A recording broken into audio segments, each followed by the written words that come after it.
Pantón vibrará de novo co Festival 13 Roeis. O Pazo de Ferreiroa acolleu a presentación da nova edición desta cita musical, a sexta, que se celebrará o 20 e o 21 de xuño e que combina a tradición, a música e o lecer. Se mestura a gastronomía, a cultura, a música, todo faise intentando crear sinerxias ao longo de toda a vila, como decía, en varios espazos.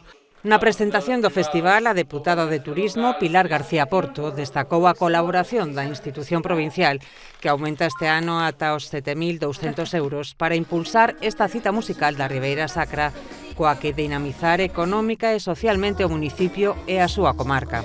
E isto encaixa perfectamente nese modelo de turismo sostible polo que se ven apostando dende fai tempo, dende a Deputación, facémolo dende hai anos, por un modelo de turismo sostible non masificado en pequenos grupos de natureza, vinculado a experiencias, polo tanto o festival encaixa perfectamente, que nos apetece repetir. O festival contará coa participación de artistas de renome do panorama nacional e galego, como Ilegales, SES, Daqui da Ría, Síncope ou Festicultores Trupé. As entradas pódense mercar a través da web 13roeisfest.com.